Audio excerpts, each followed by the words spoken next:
Bonjour à tous. Aujourd'hui, la grande face cachée du gras. Est-ce que le gras est vraiment aussi bon pour notre santé? Vous voulez découvrir les choses assez choquantes? Restez avec nous.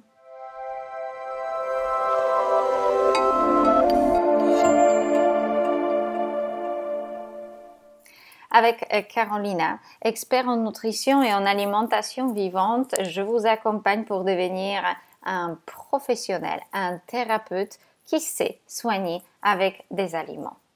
Des fruits, des légumes, des aliments naturels qui vous aidera à faire une transition alimentaire. Donc si ça vous intéresse, n'hésitez pas à prendre contact avec moi et rejoindre notre formation.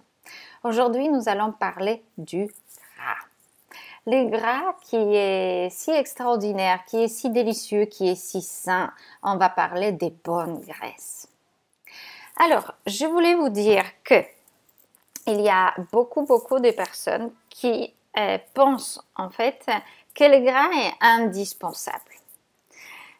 Et c'est vrai, les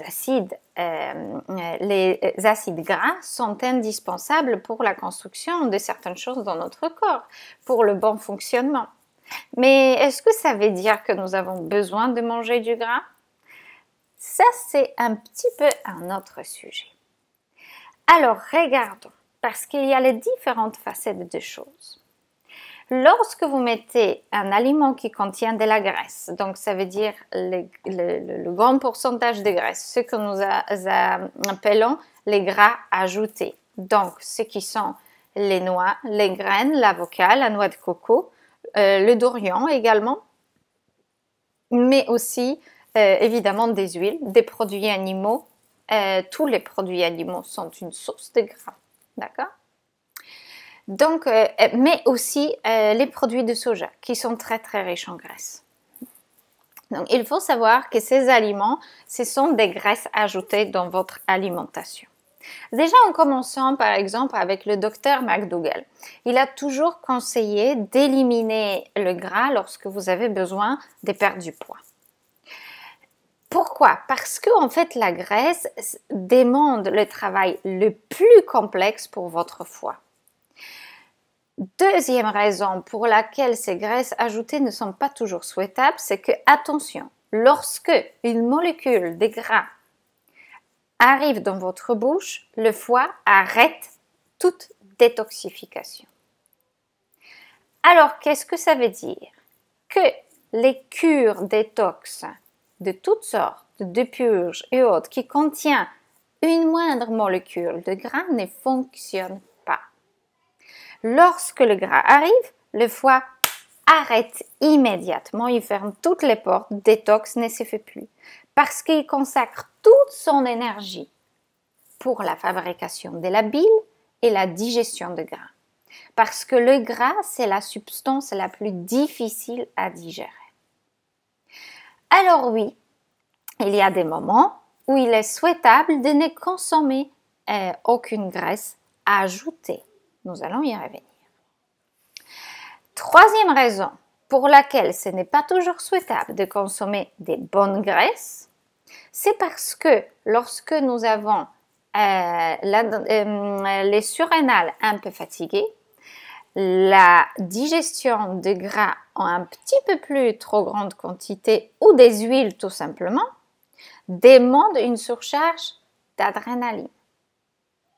Donc de différents hormones boosters pour stimuler votre foie, très souvent déjà assez faible, pour pouvoir digérer le gras. Alors on se sent mieux. Pourquoi? Parce qu'on est sous influence de drogue et d'adrénaline. Mais on le paye très cher par la suite. Alors, c'est pour ces différentes raisons, d'accord? À part que encore le gras et surtout les huiles font la mayonnaise de votre sang, et ça peut se trouver, entrave la circulation, entrave l'assimilation de sucre, nous en avons déjà parlé. Mais ces trois éléments sont très intéressants. Parce que lorsque vous avez besoin de guérir, lorsque vous avez besoin de vous détoxifier et lorsque vous avez besoin de travailler sur vos surrénales et sortir de la fatigue, éliminez la graisse. Sinon, ça n'avance pas suffisamment et ne le faites pas d'un coup. Faites progressivement, d'accord? Sous 1-2 semaines, éliminez complètement par la suite. Une chose très importante, ne jamais manger du gras matin. Matin, ce n'est pas le gras. Matin, c'est le temps pour le foie, pour se détoxifier, pour respirer, pour décharger les toxines. C'est le moment où nous avons besoin d'hydratation, de sels minéraux et de glucose. C'est ça qui doit rentrer le matin dans votre corps. Et encore, le jeûne intermittent, ce n'est pas bien. C'est juste parce que les gens n'émettent pas du gras matin que c'est un peu mieux. Mais on peut faire 1000 fois mieux. Soutenir nos organes et pas les assécher matin. Boire de l'eau citronnée, le jus de céleri, un bon smoothie, une assiette de fruits, des choses légères, hydratantes, mais riches en glucose, eau et sels minéraux.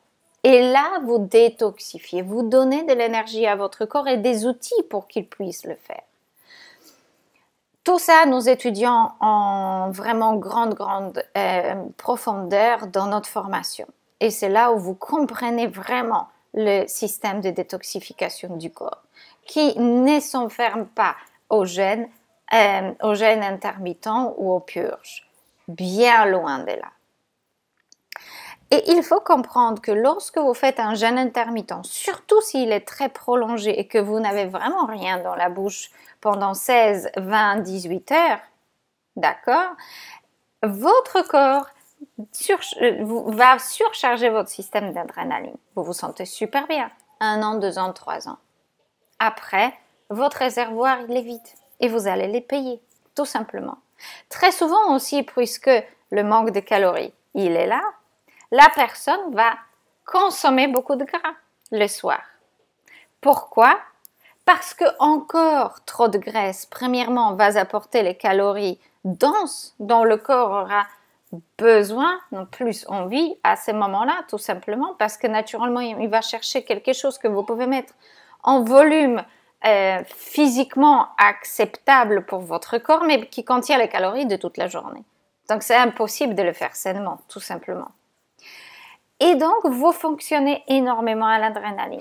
Et cette adrénaline, elle est prolongée par le gras du soir. Et très souvent, chez ceux qui font le jeûne intermittent strict, donc ça veut dire sans aucun liquide matin, sans l'eau citronnée, sans sels minéraux, sans un petit peu de glucose,